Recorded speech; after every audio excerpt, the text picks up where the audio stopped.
Hi,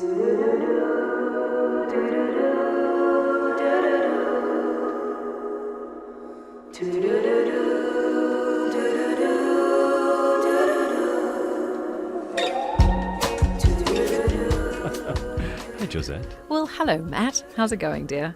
Good, good. How are you? I'm doing very well, thank you, sir. Absolutely. And I just had the most lovely time doing this podcast recording. And I'm really, really happy to be sharing this episode with everybody because I think there's so much juicy inspiration in this conversation for anybody pursuing a creative life. It's, so much more inspirational, I think, than you could expect hearing from Sara. We spoke with Sara Hayat, who is a furniture designer, but also former crypto trader and former economics student. I mean, just such an array of knowledge and specialties, but she designs some of the most beautiful furniture you've ever seen, some furniture that you're extremely obsessed with already. I love it. Dude, I'm really obsessed with her furniture. It's absolutely gorgeous. And I told her a number of times how I'd spent the weekend poring over the Instagram pictures and just wanting to like every single post.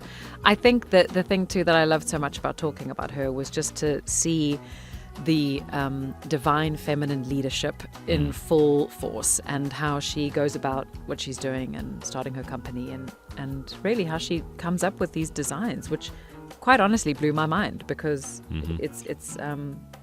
she taught me a lot actually in this conversation. So I'm very happy you all get to hear this. And I hope you enjoy this episode as much as we enjoyed the conversation. And if you'd like to check out some of Sara's designs on Instagram, she is at Sara Hayat Design. That's Sara with no H, SaraHayat Design.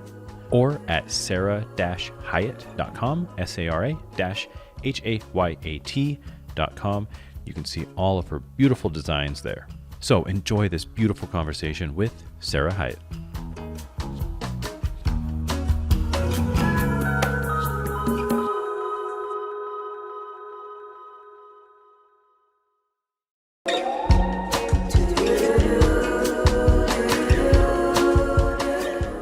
Hi, Sara. Sara. Good. How are you doing? Good. Good to see you. Good to see you too. And Gisette, good to meet you. Oh my goodness, it's so good to meet you. I've been poring over your designs all weekend, just like looking at all the pieces I want to order for my life. Yes. They are you're so sweet. so Thank you. gorgeous. No, not even sweet, just honest. My goodness, like what beautiful, beautiful creations. Holy heavens, woman. You're amazing. Oh, thank you so much. It's so great. I love how you kind of a bridge between the mathematical world and the sort of techie world and then just divine creativity. Like it's such a beautiful combination. I think it's such a rare thing because I'm always thinking people who are, mathematicians and sort of left brain people are not usually playing in the space that you're playing in. So it's so delightful to see how that merges and what it manifests in a physical form. Oh, thank you so much. Yeah, it's like, it just depends what motivates you and what kind of gets you, in that creative space. And for me, it's like, I was telling Matt, I'm like a huge nerd. So it's like, if I'm going to do it, I'm going to do it my way and the process has to be mine. So even though it's a little bit different, even when I talk about it with other people, I feel it's funny. Like it sounds funny when I say it out loud. Because I was talking to one of my friends and she's also a media consultant. She's helping with me with the messaging and a few things. So she's like, tell me a bit more about my process. She's like, I was like, it's a little bit strange because sometimes I'll be listening to a podcast and they'll say something really profound that would just motivate me. And I'm like, I need to make a table. I need to somehow incorporate this thought into this process. Well, Sara, tell us a little bit about your background because I don't want to spoil it, as far as that is, but you grew up in a family of designers. Yeah. And it's all kind of come full circle after sort of going cerebral for a bit. And now you're kind of playing in the creative space. Give us kind of a rundown of sort of how you got to this point of where you're at. So it's kind of funny, like growing up, it's like, obviously it was a little bit strange when every few weeks you have different furniture in your house, or like your interior design is completely different. Because and it would be a running joke with my cousins and my friends. They'd be like, every time we come to your house, it's like it's a birthday or your brother's birthday, and we're like, we were here a few months ago, but it's a totally different house. Mhm. And I thought that was just the norm. Like that's just how it is. But like, once we grew up, it was like, no, it was just your mom trying, experimenting with different designs and different interiors and just going with what she's feeling, that month or the, few weeks. But it's funny because, it was there in the background, but it wasn't really like, this is something that you guys are supposed to do. Just because because my, family, it's like, they've been in the furniture manufacturing business since the 1870s. So it's That's remarkable. been an extremely long time. And, it's been like every generation does something different. Like, for example, my great grandfather, when he launched it, it was expanded towards India and then Pakistan. And then once the partition happened, they moved to Karachi and Pakistan. But then after that, like my grandfather, he wanted to do something on his own. Like he had his own design aesthetic. So he moved to a completely different city and started the business from scratch. Like it wasn't, the name was there, but it wasn't associated with his father. So he did his Right. own thing. And at that time, there was like a lot of, there was a US air base in the city that we're in, which is Peshawar. So there was like a lot of, international foreigners coming in. And one of the pieces that was really famous for my grandfather was like two things. One was the director's chair or the safari chair. And even now you can probably find those pieces on First Dibs and things like that, like all the, Wow. antique stores. And the second one that was really famous was a rocking chair that he had gifted John F. Kennedy. No So ways. when the That is president, so cool. yeah, it's like these, small bits and pieces, the stories that we get to hear. It's so surprising, and they kind of take it in their stride. Like it's a matter of, obviously great pride, and they're so gracious that I'm so glad that they like the piece, and then they're happy with it. But the next day, it's kind of like, okay, back to work. How do we improve on this? How do we make it better? So yeah, it was like. And after that, it's when my grandfather passed away, my mom sort of took over because my dad was in the government for a very long time. So his interests were very different from his father's. And Yeah. he was really into, like, he went to Oxford University. He did majored in economics and philosophy. So that was like a huge present. I feel like my nerdiness comes from my dad. It's like he was just from, when we were little, he would give us books to read, and he was really into mental models.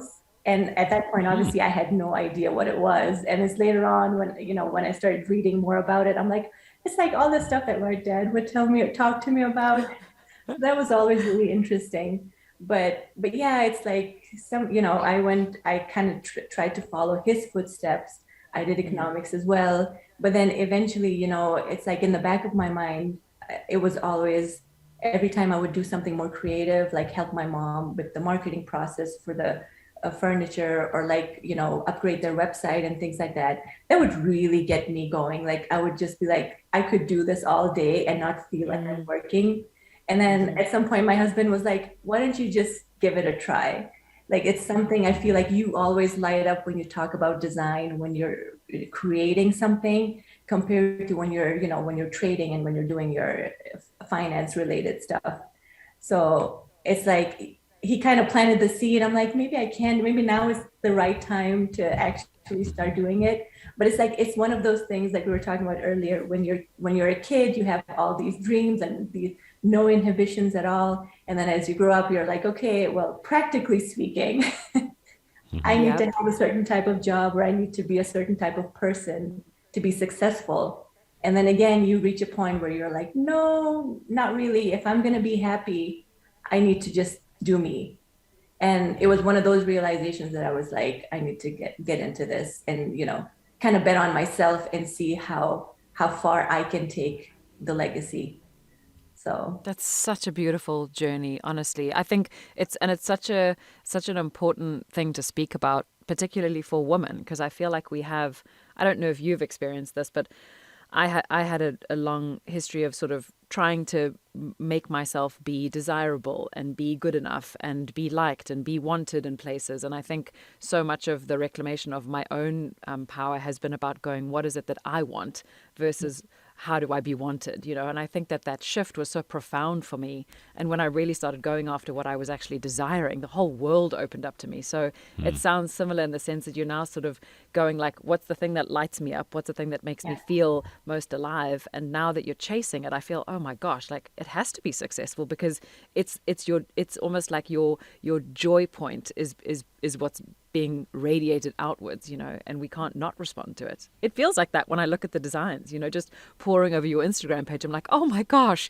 it feels just that the pieces are so whimsical in a sense and so delightful. Like, I mean, that gorgeous couch that you have, you know, hand stitched on flowers. I think, oh my God, like, how is that not in my house already? It's gorgeous, Sarah. I'm obsessed. It's so stunning. But you're right, you know, it's when you're enjoying yourself so much, at some point, even the thought of, oh, I need to make this successful, it doesn't even cross your mind anymore. At some point you kind of give up. You're like, no, this is it. Even if I fail, would I want to redo what I've, you know, the journey that I've had, would I want to change anything? And so far it's a resounding no. There is nothing about the process, the mistakes I've made, you know, all the things that I've learned is just so much more in comparison. Especially, you know, when you're like, oh, when you're having a setback or something, it's kind of like going back to, okay, this is something that I love. It's like, you know, in the past week, it's kind of been a crazy week for me. There's like a lot of unknowns, and we're, you know, prototyping and actually making all of the products now. So there's like a few things that have come up that I did not expect. But again, it's kind of like you take it in your stride, you know, you learn from it, you move on. It's a very small thing compared to, you know, being grateful for the fact that I can have this journey. Like you're saying, you know, being a woman, again, it's not as straightforward. I would say, like, at least in my experience, I'm so thankful, you know, my husband very supportive and everything. But, you know, once you have kids too, it's like the responsibilities and everything just change so much that your focus is more on them and building the family rather than, oh, what do I want? You know, especially during the pandemic, you're too tired to even ask yourself that question. What do you want? But, you know, I'm glad that, you know, we've come to a point where I'm able to do this and just be really proud of everything that we've achieved so far with my team. I'm so thankful that I have the opportunity to do this, and also thankful for the team that I have now that keep pushing me and motivating me to, you know, keep going every single day. So that's beautiful. That's really is. I think there's something kind of amazing about coming to a point in your life where you wouldn't change a thing, even the rough stuff, even the setbacks and the disappointments and the losses. That's a whole different level of, I think, self-awareness, but also has the potential to bring in a whole different level of success into your life. And also it kind of redefines success, because I think we sometimes see it as black and white in terms of it's either success or failure. But I think the more failures, the more we learn, and the greater the successes down the road, whether those are familial or in business or whatever else. And it gets you to this point in your life that you wouldn't trade any of it for the world. Yeah. Pretty amazing. Yeah, it's having that, at some point you have that switch that I'm here to learn. And I feel like that just simplifies life so much. Even if there's like, because, you know, at least for me, my mental narrative is not as positive that I would like it to be. But then again, it's like, you don't have to believe everything you think. Oh my gosh, you sure don't. Isn't that such a relief? Yes. Everything you think is not true.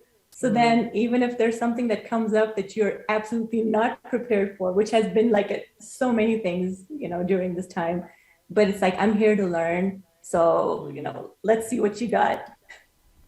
It's so incredible that you say that, because I really do think that ability to be the eternal student is what makes for a great creator, because I think you can't get better or achieve excellence or a level of excellence without being prepared to learn. And I think that Yeah. that's so it's so true of it's so obvious of why your work is so gorgeous, because it's clear that you are in this relationship with the world, you know, that you're always deepening your experience, which is it's really remarkable. It's I feel like, it's another medium of self-expression. And I feel like with each piece, it's kind of like a story of how much I've grown as a person as well.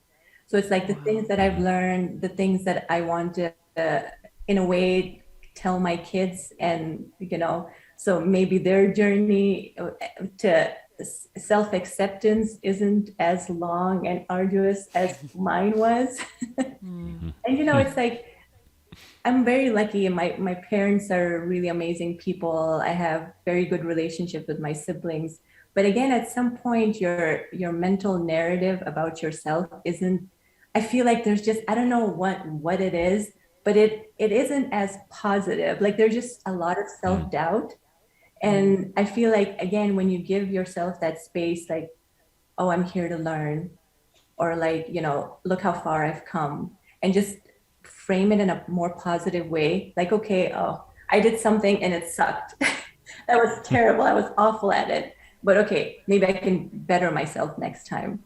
It's it's Mm-hmm. it's funny that you say that too, because last night I was, instead of reading my son a bedtime story, I was like, how do I explain this, having a fixed mindset versus a more flexible growth mindset?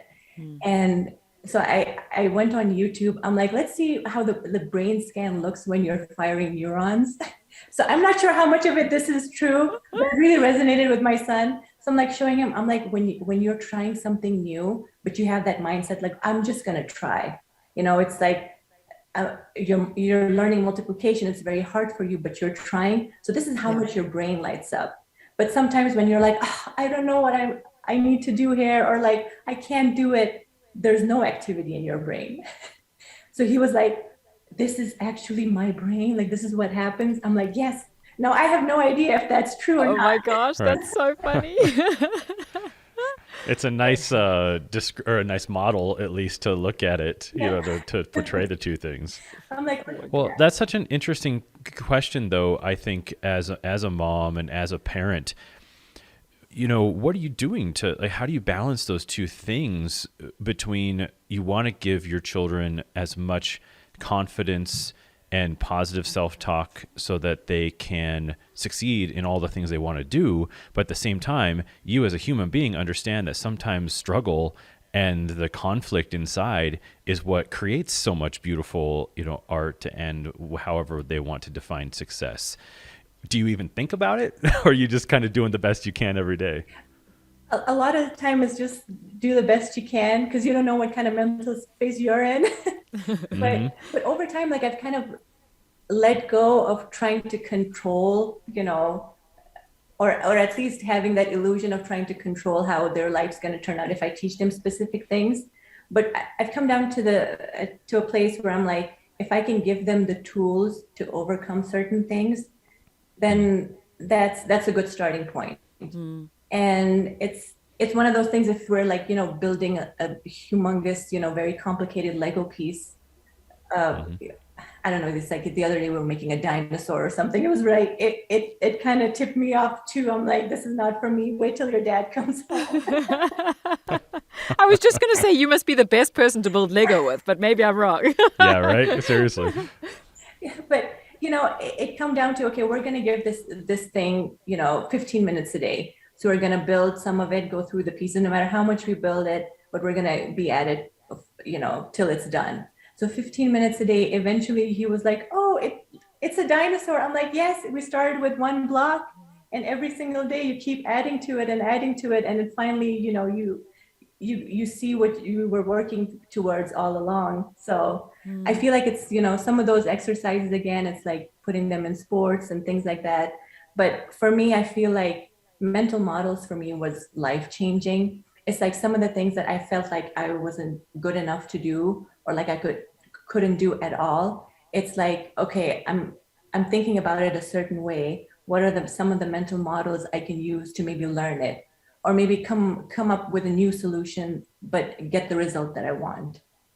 So I feel like, but that's something, it's like you can teach them some of those things at this age, with their friends and sports and whatever life throws at them. You'll be like, you not really solve their problem, but give them a tool that would help them achieve whatever they want to. So I think that's so important. I think the tools are everything, because otherwise you're just going to have you're just creating adults to be dependent on other people to solve their problems. So that's yeah. it's really remarkable what you're giving your kids. Who do you feel like gave that to you? I mean, obviously you've figured this out because you're wildly successful in pursuing things from such a place of authentic power, which is what Matt and I are both obsessed with understanding. Who do you feel like you got that from? I think both my parents. Um, they're both so resilient. And it's Mm. like, even though, they grew up in privileged homes, whatever they built for themselves, it was all on their own. And I feel like the most important lesson that they gave us was the importance of family and laying down that very strong foundation to just build on. And, I feel that my husband's a physician. So it's like the first 10 years of our relationship was kind of, making that environment that he could succeed. And it's like, it's and I feel like now I've come to a point that I'm like, okay, I know I'm more clear about what I want. So it's kind of reciprocated for me as well, making that space to now build this business that I want to build. But it would definitely be both my parents, like seeing them, overcoming the struggles that they had and being very open about it, like not really hiding anything from us. It's like if they're going through something, we're going through it as a family. And just seeing them, even if they probably did not lay it out for me in those terms, but just witnessing how, okay, there is this huge problem, and then just seeing them kind of walk through it and get to the other side. So because there's like it's with families, I mean, with the dynamics and everything, there's all sorts of stuff that happens. But again, seeing them, overcome, it's I think that's what it was. But for me, it's like I feel like the one of the biggest pivotal points was, it was like one of those moments where you're like, I'm the youngest of six siblings, so it's me and then it's my younger brother. And Oh my goodness. we've always kind of been babied in the family. But it's like Yeah. for me, the biggest moment was when I realized, okay, I need to kind of grow up. I need to kind of come into my own and like feel my authentic power, like you guys are saying. And Mm. it was when my dad was diagnosed with cancer. Oh It was gosh. it was a brain tumor. So it was one of those things where it was just very, very unexpected. And it's Mm. such a rare thing to have happen. There's like no family history of cancer. So when it happened, it was very shocking to all of us. And, seeing that, and then my parents, the way they overcame that, my dad's still taking it on chemo, but, it's like every day there was a new struggle and every day Mm. they overcame it. So it was like one of those things where I was like, what am I waiting for? And like, what do I need to happen for me to just live the most authentic life that I can live and not really depend on other people to help me achieve what I want? Like, I need to be the starting point. If I want to start this journey, it has to come from me.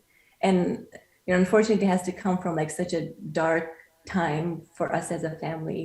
But it was one of those things where my parents were always like, well, you learn, you grow. But also, by the way, what a gift, though. I mean, I'm sure for your father to know that that is what came out of his struggle. I mean, isn't that what we all want for our children? Is for them to be wildly successful and happy in pursuing what they want to do in the world, and Yeah. for him to have to go through this, and then the gift of it be your kind of liberation, as it were. I mean, my goodness, that's really poetic and exquisite, actually. You Yeah. know.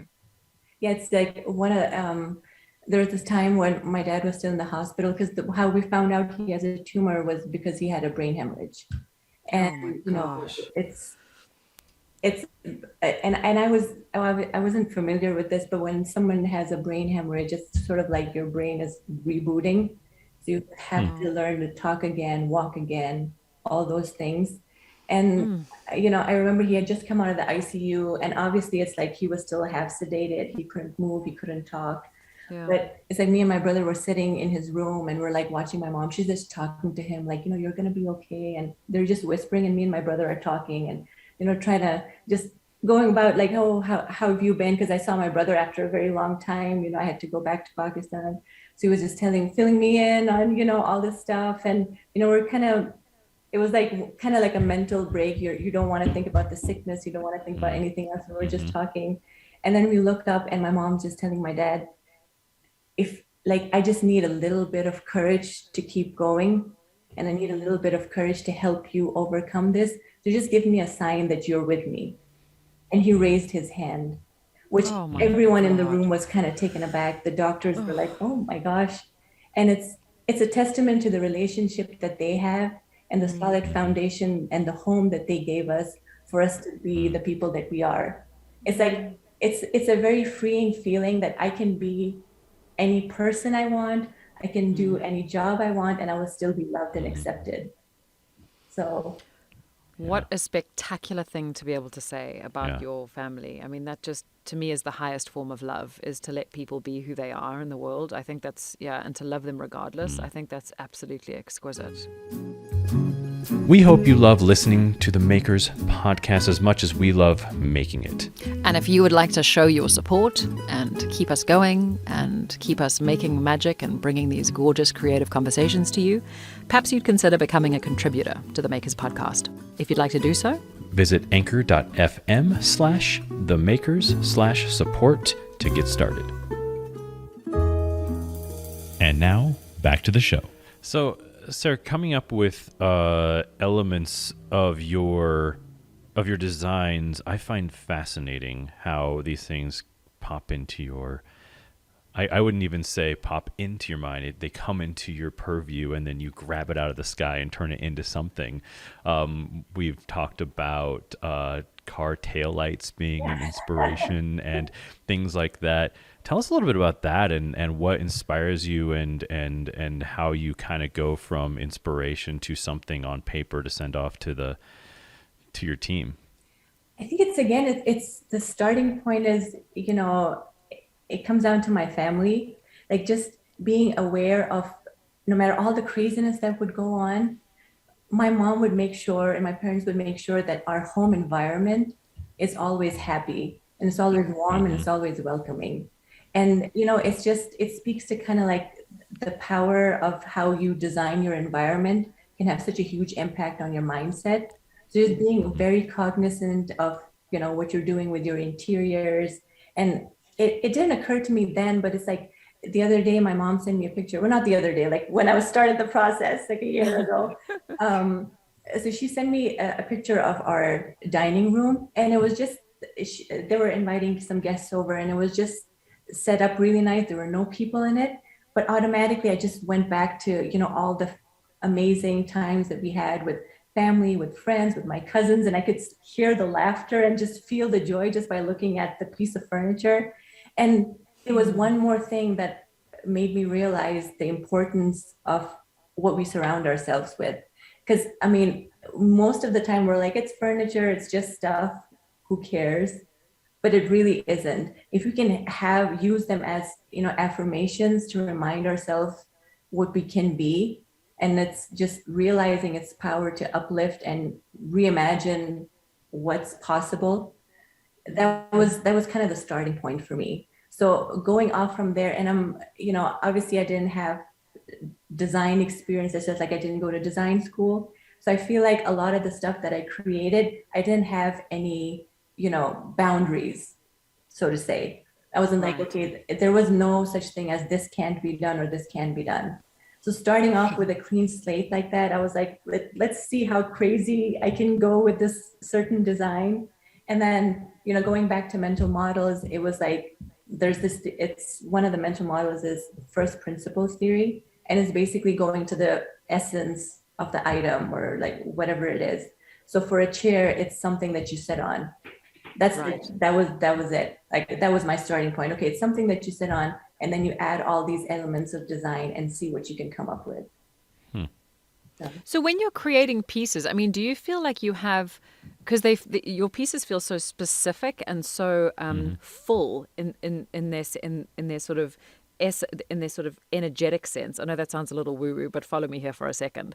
Do you feel like you're imbuing a feeling or like an energy into the piece, so that when I, for example, sit in one of your chairs, I would feel that certain way. Do you feel like you have that with your stuff? Because just looking at, like, there's that, I mean, I wish I could describe it more eloquently, but there's an exquisite green chair that sort of has arms that flow outwards in like a rounder shape. And I thought, if I sat on that chair, I would feel like a queen. I would feel like some kind of Yeah. royalty was filling me up from the base, you know? And so I'm wondering if you're doing that intentionally or if that's just how I'm picking up your pieces. No, I'm so glad you said that, and I'm glad that it, came out in the designs too, because it's with each piece, I look at two things. One is like obviously the form, and then it's the function. So with the Yeah. form, there's this theory of aesthetic force, which means it's the ability of art to move you, to Oh, change I'm your not perspective. insane then. How wonderful. I'm not crazy. Yay. It's a real theory. Who It's a knew? real thing. Thank you for the education. Yeah, and if you're interested about it a bit more, Dr. Sarah Lewis, she has this amazing book called The Power, and she talks about it in great detail. So it's just, Ooh. it's not just pertaining to art. It can be writing. It can be anything that moves you and changes your perspective and sort of gives you that space, to see like what can be possible, like whatever I'm thinking Right. right now. Okay, I understand as truth, but then you see an art piece or you read a piece of writing, and you're like, oh, I might not be right about what I'm thinking. It gives you that space to kind of rethink whatever you thought was real or true. So Mm. for me, the biggest test was the aesthetic force test. Visually, it should be so stunning that you take a pause, to anchor Yes. yourself in the moment and just absorb the beauty that's in front of you, or like whatever writing that you're reading, and just really feel it. So that was one part of it. I wanted the designs to really, like stop you in your tracks. That was the goal. Well, they do. My gosh, mission accomplished. And then there was the function part, which is obviously I want people to interact with furniture, because it's like your most interaction with an inanimate object is with furniture. And I wanted it to be a very comfortable experience. But then that wasn't really enough. There's a lot of furniture that's nice looking and comfortable. So we're like, okay, what is the exact feeling that I want people to feel when they use my products? And it's like feeling warm, it's feeling relaxed. And especially in the case of that pillowy couch that you're saying, I Oh, want people to feel held. It's yes. it's a funny story. Like when we were designing and the cushions for this particular piece, we had gone through like several R&D processes, and we came up with like a few cushions and couches that we were like, okay, how does this feel? And I would send it to my mom, and she would test it out. And there was a lot of stuff where she'd be like, no, this is not going to work. No, the stuff that we're using already, that's better. And then the last piece that I sent, she was like, she called me up. She's like, this is amazing. She's like, I was so tired, but when I sat in it, I felt held. And I'm like, Oh that's my it. That is gosh. exactly the feeling that I want. Wow. And it went from there. It's like, then I'm like, okay, it kind of comes down to the nitty gritty when it comes to function. So, okay, you got the cushioning right. But then what about the width of the seat? What about the depth of the seat? What about the angle of the backrest? So all those things, it's intentionally orchestrated to make you feel a certain way. Gosh, that's amazing. Well, by the way, if I think about how much I sit on my couch, to be sitting Right. in a couch where someone's put this much thought and this much energy Hmm. into it, like what an absolute blessing to bestow upon somebody, just to have that comfort and that held space in the middle of your home. My gosh. Oh, I love this. This is so incredible. I think they would look beautiful in our future studio space. What do you think? Yes, Yeah. please. Yeah. Let's talk that into existence. Yeah, exactly. Just throwing that into the universe. I want that Sarah, you white mentioned. couch. Yeah. Just Oh saying, my with gosh. the flowers on Yeah. it. That's what I want. All right. Done. Earmark it. We're talking about mental models. What is that? Where did that initially, is it a specific brand in terms of, is it coming from one particular book or teaching, or is it more of just kind of a concept that you adhere to? It's so a few years ago, my dad had sent me this book. It was called Algorithms to Live By, and I feel like he's been trying to teach us this thing all throughout our childhood. When we would read a book or like come to him whining, this happened, and he would try to explain it to us in a certain way. But we keep making fun of my dad. I'm like, it's teaching is just not your thing.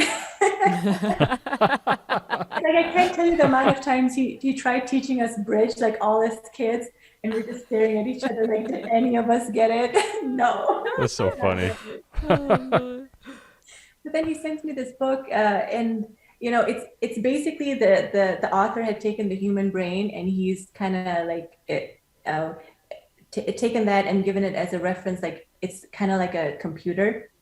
So if there's something that if there's a new concept, you're kind of updating your software, and sort of similarities like that. And I was like, that is so interesting, because if you're thinking this way, you literally have no limits. You can do whatever you want, and it's real. It's not something that you tell kids to keep them positive, but it's actually a real thing. And based off of that, there's like Charlie Munger. He's like an expert at mental models. So his book, it's like in the back right there. It's kind of like my Bible. We keep going back to it, but it's with him. And then there's Shane Parrish, who has this amazing podcast called The Knowledge Project. So he brings people on, and then they discuss their mental models, like the things and processes that they use, or stories that they told themselves to achieve certain success. So there's like the few things that got me really into mental models. And again, it was like one of those things, because it's stuff you're the only person that keeps you back, or you're the only hurdle in your way. So it's like, how do you do the mental gymnastics for yourself to kind of get over your hurdle? And mental models was one of those tools that I keep going back to and use with all the stuff that's coming up in the business, or in our personal life, no matter what it is.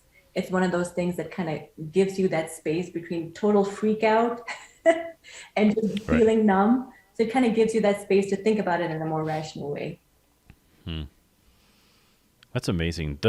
There's a whole I just watched it, actually. It was Bob Proctor, one of his old videos, talking about how our sort of chief delusion as humans is that there's anything outside of ourselves that's holding us back.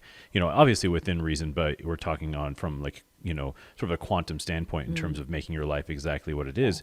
There's nothing that's preventing you from doing anything other than your own belief that it can or cannot be done.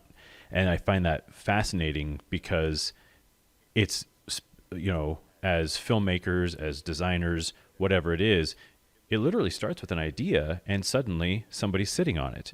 That's about as specific as direct a line you can get from something. You can hold it in your head, you can hold it in your hands. I mean, that's literally what's going on here. But I feel like sometimes you think of something so profound and so much bigger than you that it kind of overwhelms you. So I feel like the trick that I came up with for that, there's passive patience and active patience.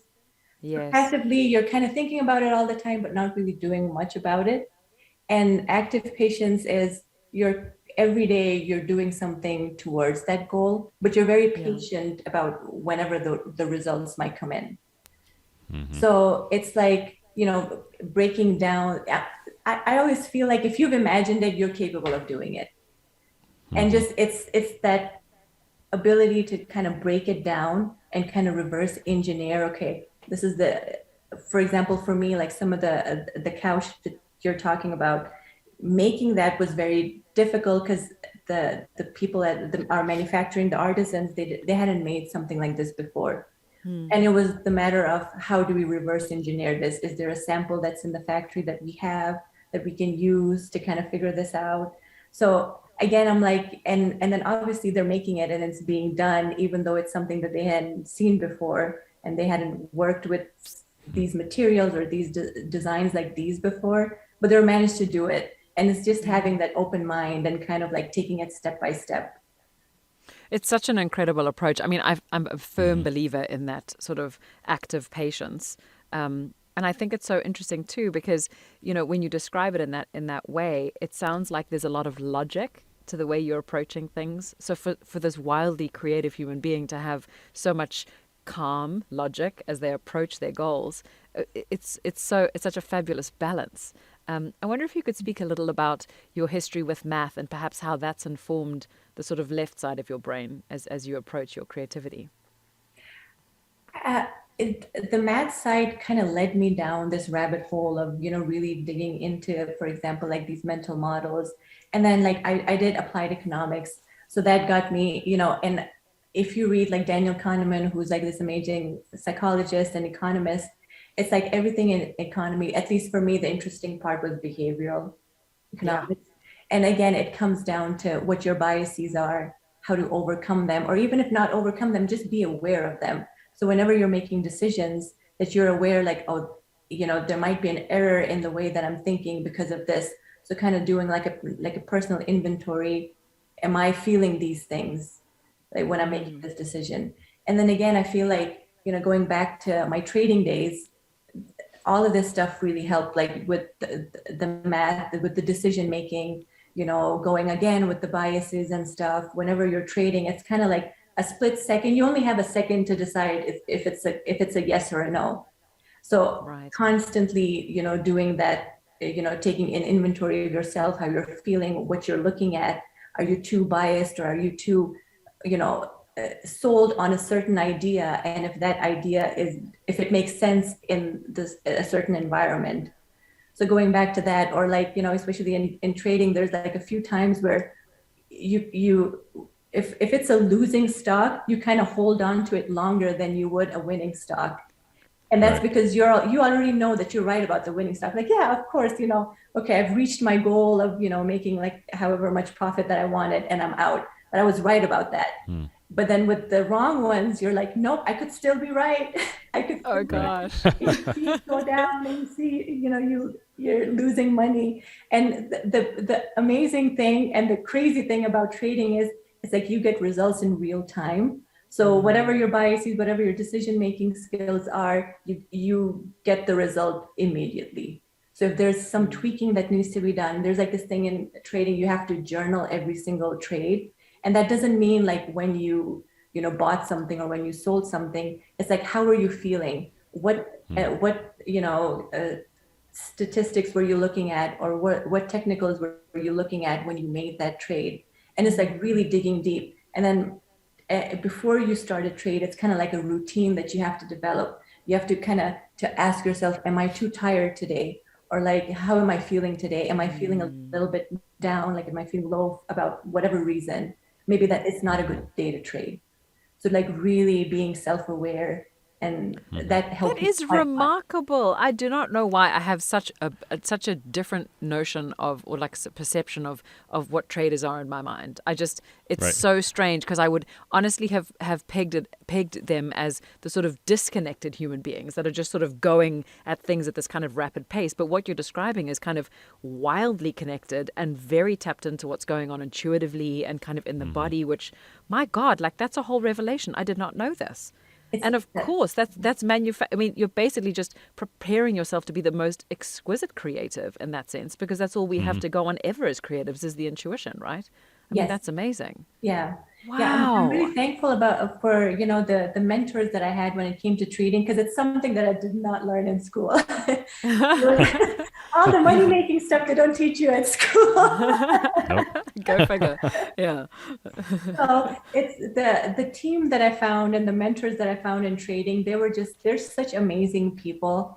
It's like this team out of Canada called Trade Pro Academy. And George, like the founder, he's just the nicest guy. And Victor, my mentor, amazing people, very nice, very humble. And it's like they were one of the biggest parts of trading is your mental psychology. You Good have to go gosh. through the mental psychology part. So it's like being really self-aware, being connected, and being grateful. So it's like what the main thing that they teach you there is like whether it's a bad trade or a good trade, it's a trade. It doesn't matter. You have to keep on going. Wow. And you have to be grateful for like, okay, if it's a losing trade, you learned something. So it was a good experience. If it's a winning trade, obviously it was a winning trade. You did good. So in both situations, there's no such thing as a bad thing. So It's fascinating because it's so, I didn't really get into it myself. I'd always just threw money into a 401k or whatever and just let it, sit there. And so I got into it about a year and a half, 2 years ago, into crypto and all that kind of stuff. And at first what you do is you get super emotionally invested on the ups and the downs and not necessarily on the right things. But then what you start to realize is it's almost like you're an investor in tens or hundreds of different companies. And so what you're doing is you're actually understanding and researching and getting to know businesses before they're even businesses. Yeah. Or if you get in on like Tesla or something like that, you're understanding this company from a completely different standpoint than just a normal person. And even more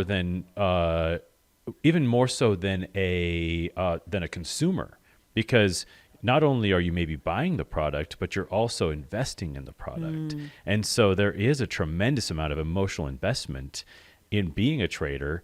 And I think you can also fry your nerves pretty quick too if you're not careful. Oh yeah, definitely need a break. I remember it's like when during the pandemic, my kids would be home. So obviously, after 7 o'clock, it's homeschooling, and I had my younger one who was 2 years old then.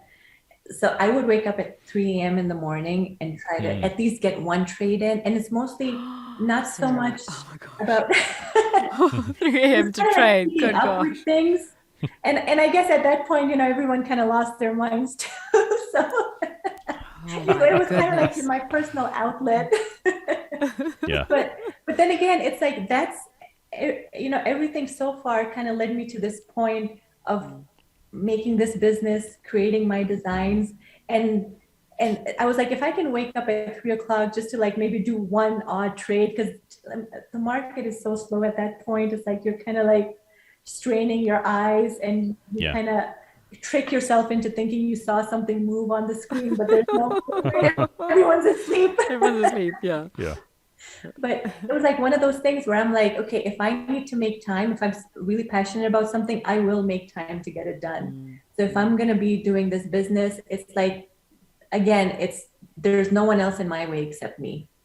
So I feel like all the tools, his background in economics, being able to trade and just learn so many mental shortcuts really, really helped me get into designing and actually come up with so many different things. Yeah, wouldn't you say that it also totally informed, what a good business should look like from the outside as well?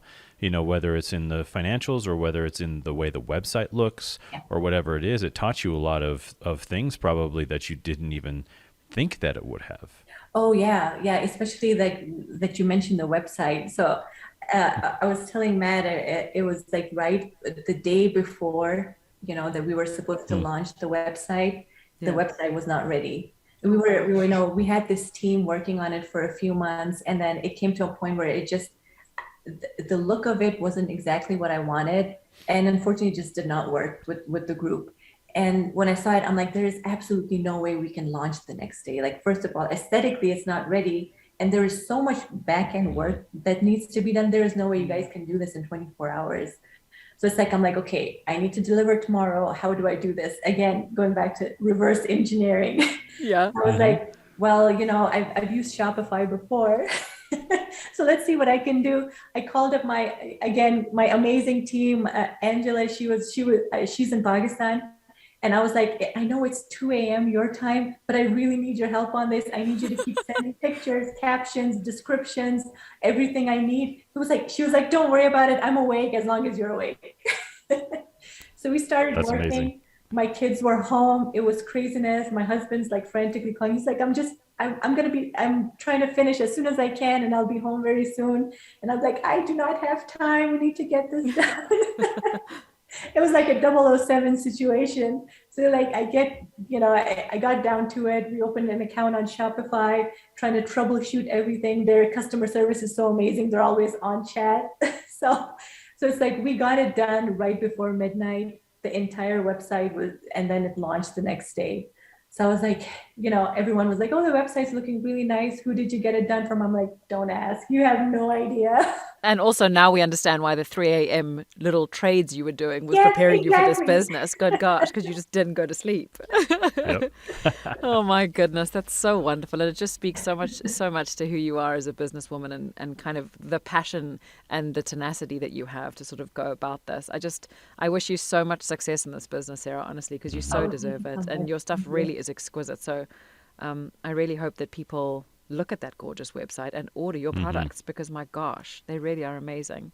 Thank I'd you. love to speak a bit about, we were talking earlier about how so often our authentic power, stepping into our power, is a version of a return almost to who we were before. And I'd love to speak a little about the reclamation perhaps of your cultural heritage and how that's influenced your work, because there are notes and little elements to it that I see as they're just so, there's so much that is Eastern and I mean, when I first looked at your page, I didn't know that you were from Pakistan, and I was just looking at your work, but I was thinking, my God, what is this? It's got this delicious sort of feel to it that's not from here, but there's still elements that are from here. So, how do you think that sort of shaped who you are as an artist?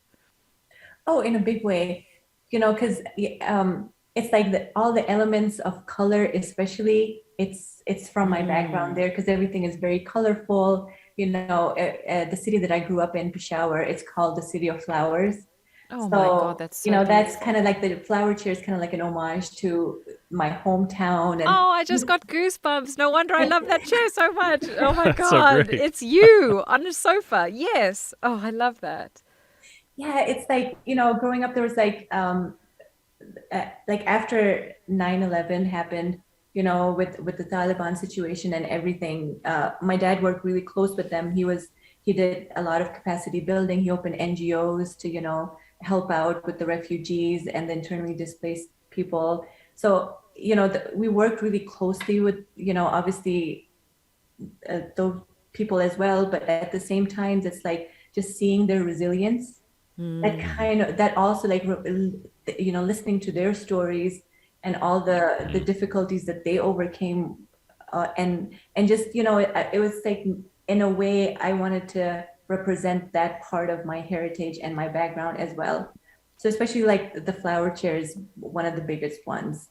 And again, it's like the elements of color, like the erede, the seti, and the single chair too. It comes in like a variety of different colors. And again, it kind of links back to my heritage and my hometown in Peshawar, because everything there is just so colorful. No matter Oh what my the people are gosh. going through, they're always so happy and positive. So I just wanted to speak to that and, represent that in my designs as well. That's beautiful. I know. Mm-hmm. I'm from South Africa, and I'm from a very sort of patriarchal, misogynistic society for sure. I'm interested because I don't know a whole lot about Pakistan. I'm wondering, is this normal for a woman to be sort of so vocal and expressive in herself and the way you're going about a business? Is this unusual for your culture, or is this kind of the norm? I, I would say maybe unusual. Things are changing now. It is definitely more patriarchal for sure. Yeah. But it's, for us, it's like our home was very different. My mom always worked, in the factory, and my aunts, they're just amazing women, such strong women, that there's no other way for me to be Yeah. this. I've had, such amazing role models, and it's kind of like you owe it to them to, like, break all these barriers and achieve the success that they've had and be the women that they are, because they're very independent minded. They're beautiful in and out. They're very positive. They take it in their stride, and they're living their authentic life in a very patriarchal society, just the way that they want to live. So I feel like, I just had really great examples, and I'm just very fortunate to have that around me growing up. Isn't that remarkable? It's such a courageous way to live. Mm-hmm. It's just such a maverick thing to do, to just be like, no, I won't accept the system that I'm in, and I'm going to express myself fully and claim my space. Oh my gosh, it's so Or, inspiring. I'm going to go to a completely different country and crush it. Yeah, Like just do an exactly. amazing job, and it's just amazing to see what you've been able to accomplish. When did you first come to the U.S.? Was it for college? Yeah, it was in 2010. Okay. Yeah. Wow. So I went to the University of Minnesota. I did my economics degree from there. And then, you know, it's nice to have like being able to have all these opportunities to be able to do that. But you know, in the US, it's just so hard. There's so many amazing, you know, Mm, designers, and there's like so many mhm, platforms for people to just come in and represent their work. So obviously, it's so much more competitive. And I feel like for me, it again, I lean on my team so much. My amazing PR team, Meryl and Sarah. They're kind of like, you know, they're my moral support. They mhm, tell me what, you know, they steer me into the right direction. If they think something is, you know, not so good or like a crazy idea, they'll tell me. So I'm so fortunate to have them with me. And again, it's like if it wasn't for my amazing, you know, marketing team like Robbie and Angela and Meryl and Sarah with PR, my drawings would just stay in my notebook. It's right. yeah, it's just one of those things. And I also worked with an architect who I'm so glad I brought him on. Like on as soon as I had like a few designs ready, we talked to him, and you know, it kind of brought him on board. If it wasn't for like his incessant emails about, so how do you want this done? How do you want that done? It would probably be, you know, I would not be able to do any of this stuff. So yeah. It's so lovely because it does sound like you're in the position of the divine goddess, sort of holding her space, and Mm, all these people around you supporting and lifting up your vision. And it just makes so much sense to me because you exude that energy. So, of course, that's what's happening. And yeah, you deserve all of it. Oh, thank you. I feel like that's a really big motivation for me, because most of the time, you mm, know, it's like all of them, they're like they'll be looking at a piece, or like we'll be talking about, you know, okay, we're gonna post this on social media. We want this as a caption, and then they'll be like, oh, let's post that one because I love that one more. Or like they'll be like, no, what about wait a minute, how about that one? Because you know, that one has this that's so amazing. So just listening to them, I'm like, I'm not the only person that likes these designs that want this to work. Mm. It's like all of them are so personally invested, and I'm just really really lucky to have found you know, my team. They're mm. amazing. That's so It is wonderful. such a great cohesive, just from a standpoint, just a business standpoint, watching it, the site and your social media and everything, it's just so beautifully cohesive. It all, the color palette, the look of all your pages, of all your videos, everything just looks so good. And that's, I think, I mean, that to me is like a huge win in and of itself, is just to have a That's my cohesive team. brand look. That's Yeah. definitely my team. I'm just like, hey, I'm here with I'm trying to, you know, get these pieces off, you know, like see what I can do with them. And one of our team members, Haris, he does all the animations, and Hmm. he actually learned Cinema 4D for me. Oh, wow. I mean, that is like, Wow. I tried learning it and I gave up like Hmm. half the day. I Yeah. was like, you know what? There's no mental models that can help me overcome this. You You know, found the there's mental model absolutely no limit. You were way. like, this is where this ends. Yeah. Yeah. Wherever that model exists, it's going to Yeah, stay he's like, right no, there. no, Yeah. this is not happening. Oh my Like the gosh. fact that he learned it, he was like, I just really love this piece of yours. It was like the T4 modular.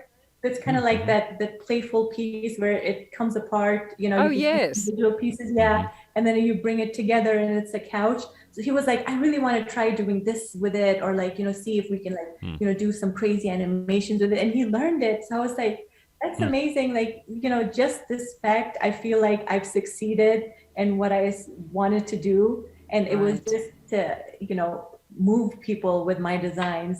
And I'm like, well, I see one person, it's my, you know, mission accomplished. It is working, Sarah. Yeah. It really is.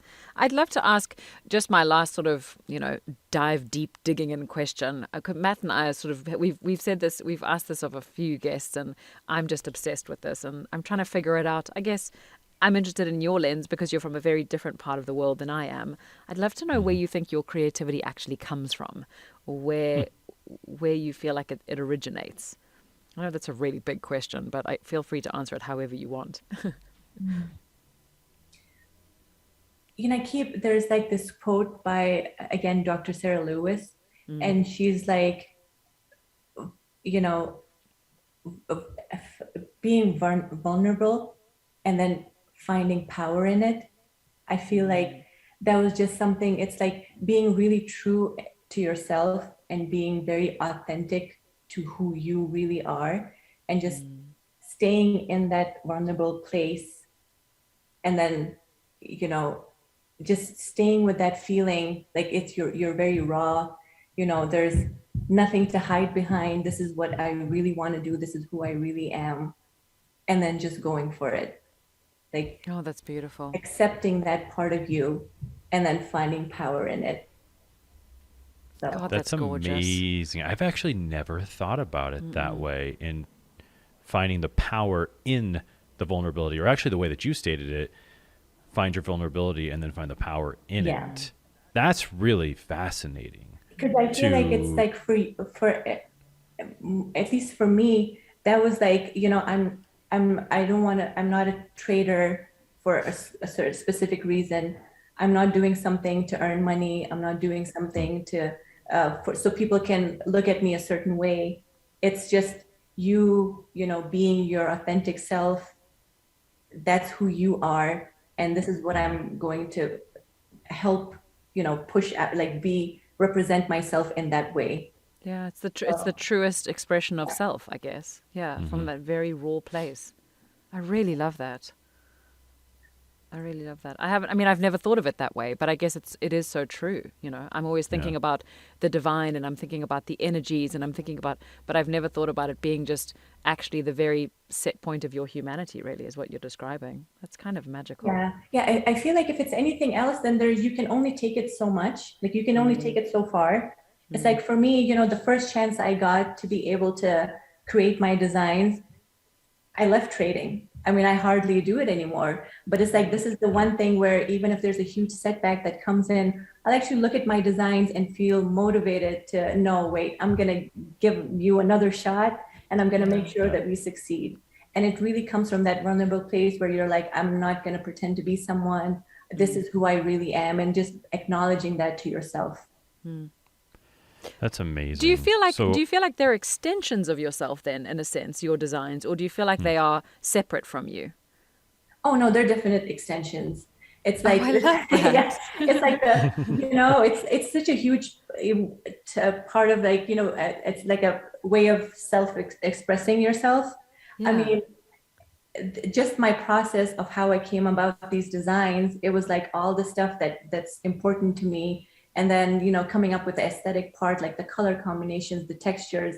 It's all the things that I love and the things that I'm interested in, like cars, for example, watches, sneakers. And I was telling Matt, I'm like, I have an embarrassing amount of sneakers. It's like no adult, especially no adult woman should have this many sneakers. right. That's Well, when so you've got good. the Virgil Abloh book sitting right behind you, it's like, all right, I got it. Yeah, we get it. Oh my gosh, it's so good. It's like looking at all these things that I've always been interested in and then putting those elements into my design it was just so freeing. It's like there's no Mhm. one telling me a chair needs to be a certain way, table needs to be a certain way. It's Mm. all me. Hmm. It's amazing. How then are you creating the space for yourself to have patience with this whole entire process? Because building any business, it requires such a tremendous amount of patience to get it to the point where you want it to be. Mm-hmm. But in your case, you know, from picture to it actually being something you can hold in your hand it could take a lot of time, and then getting it to market and getting it seen in homes. And I mean, how are you creating that space for yourself to be patient with it all happening? It's something that I struggle with for sure, because I feel like I've obviously been at it for more than a year now, and it's now that we launched in November, well, December actually. So we launched in December, and then it's only been a few months. But I'm kind of like there are days when I get really antsy. I'm like, why isn't stuff happening? And then practically speaking, there's all like the financial aspect of it that you have to keep in mind too, because Right. the longer it takes for me to make sales, the more stress it is on me financially as well. So you have to keep balancing it out. But at the same time, it's like this is a process that you really need to give space. And I feel like, again, with the team that I have, there's like I learn from them every day so much. They're just geniuses at what they do. And the first thing that they made me realize was this is a process that's going to take time. Like no matter, Hmm. it's not about oh, what if I, put more money in, maybe in marketing or like in PR or something else? It's like, it doesn't really matter. It's something that will take time. So it's just accepting and realizing that this is what it is. And at the same time, having that belief that it's something that I feel like I owe to my designs to give it that space and time to grow. Oh, I love that. You owe it to the art. Yes. Well, they are extensions of you, so therefore, of course, you owe it to yourself. So I think you just So you owe it to yourself. I must say, the one thing I must say, just a compliment to you, what I love so much about the feminine in leadership positions is that you've spent so much of this interview shouting out your team and speaking about how everybody else is doing this Yes. around you, and yet this has all come from you. And I think, your humility is so gorgeous and so wonderful. And yeah, your energy is just so, so divine. And yeah, I wish you so much success, Sarah, because really these pieces are gorgeous. And yeah, I hope that you get the opportunity to grow and make this team bigger and let your kind of corner of the world be moved by your values and who you are as a person, because you're extraordinary. Oh, You're thank you very so much. inspiring. Thank you so much for saying that. That's Of motivation course. that's going to keep carrying me on in the next amount. When Well, the take first it and comes use around it. and I see all the bills, I'm like, what Giselle was saying, It's true, I need though. a It's recording true. of this. Don't worry, you'll get one, and a lot of people will listen to it too. So there you go. You're in luck. You're in luck. We That's happen to be exactly what's going to recording happen. Oh, it's wonderful. Well, Sarah, thank you so much for talking with us today. Just so inspirational.